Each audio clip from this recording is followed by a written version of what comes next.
অর্থের কাছে মাথা নত করবে না বাংলাদেশ। সবকিছুর আগে ক্রিকেটারদের সম্মান, প্রয়োজনে যাবে না বিশ্বকাপ খেলতে। বিসিসিআই এর আধিপত্য বন্ধ করতে এবার কঠিন সিদ্ধান্ত নিতে যাচ্ছে বিসিবি। সবকিছুকে ছাপিয়ে গড়তে পারে নতুন ইতিহাস, সাহসিকতার উদাহরণ তৈরি করে দিতে পারে সবকিছুর জবাব। বাংলাদেশ ক্রিকেট বোর্ডের এমন সাহসিকতা নিয়ে বিস্তারিত জানবো জিসান মাহমুদের রিপোর্ট। অর্থই কি সবকিছু? কখনো কখনো টাকার চেয়ে বড় হয়ে দাঁড়ায় সম্মান এবং আত্মমর্যাদা।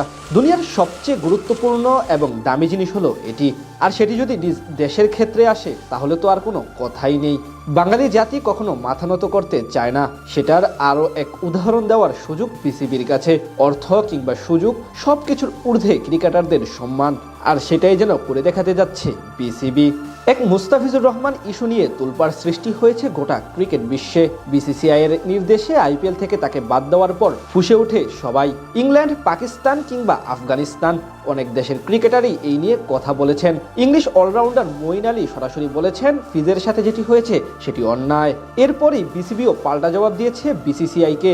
আইসিসির কাছে নালিশ দেওয়ার পাশাপাশি সোজা জানিয়ে দেওয়া হয়েছে বাংলাদেশ দল ভারতের মাটিতে বিশ্বকাপ খেলতে যাবে না। টাইগারদের ম্যাচগুলো শ্রীলঙ্কা বা অন্য কোথাও সরিয়ে নিতে হবে। আর এই নিয়েই দুদিন ধরে দফায় দফায় আলোচনা হচ্ছে। কিছু গুঞ্জন ছড়িয়েছে আইসিসি নাকি বিসিবির আবেদন প্রত্যাখ্যান করেছে। তবে বোর্ড প্রেসিডেন্ট আমিনুল ইসলাম বুলবুল জানিয়েছেন এমন কিছুই হয়নি, এমনকি তারা নিজেদের সিদ্ধান্তে অনড় থাকবেন। বিশ্বকাপে খেলতে গেলে স্বাভাবিকভাবে বড় একটি আর্থিক সুবিধা পাবে বাংলাদেশ ক্রিকেট বোর্ড। পাশাপাশি এমন একটি বৈশ্বিক টুর্নামেন্টের জন্য সবাই অপেক্ষায় থাকে।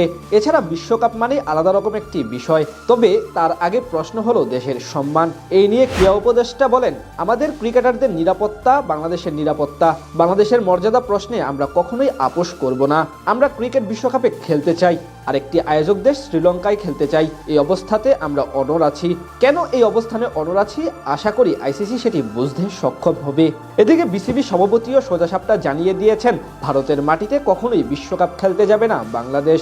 বোর্ডের জায়গা থেকে অনড় থাকবে তারা। এই নিয়ে ক্রিকেট বিশ্ব জোরসোরে আলোচনা হচ্ছে। বিশেষ করে এমন সিদ্ধান্তকে সাধুবাদ জানিয়েছে পাকিস্তান ক্রিকেট বোর্ড। পাশাপাশি তাদের দেশের সাবেক ক্রিকেটার এবং বিশ্লেষকরা এই নিয়ে কথা বলেছেন। এই নিয়ে পাকিস্তানের সাবেক ক্রিকেটার বাসিদ আলী বলেন, যারা ভাবছেন বাংলাদেশকে টাকার লোভ দেখিয়ে তারা রাজি করাতে পারবে, তারা ভুল ভাবছেন। বাংলাদেশ ভারতে খেলবে না, খেললে শ্রীলঙ্কায় খেলবে, নয়তো বিশ্বকাপ আনন্দ মাটি করবে। এটা অবশ্য সত্য, টাকার কাছে কখনোই হার মানতে চাইবে না ক্রিকেট বোর্ড। এমনকি বাংলাদেশের ক্রিকেট প্রেমী এবং সমর্থকরাও চায় এমন সিদ্ধান্তে অনড় থাকুক বিসিবি। সবার আগে গুনতে হবে নিজের দেশকে এবং ক্রিকেটারদের সম্মানকে। মুস্তাফিজুর রহমানের সাথে যে অপেশাদার আচরণ করেছে বিসিসিআই, তার উচিত জবাব দিতে হবে এমন কঠোর থেকে, অন্যথায় বারবার তারা এমন করার চেষ্টা করবে। প্রসঙ্গত 2026 আইপিএল নিলামের রেকর্ড 12,45,00,000 টাকায় বিক্রিত হয়েছিলেন মুস্তাফিজুর রহমান, কিন্তু বিসিসিআই এর নির্দেশে তাকে বাদ দিতে বাধ্য হয় কলকাতা নাইট রাইডার্স। এরপরই আলোচনা শুরু হয় চারদিকে।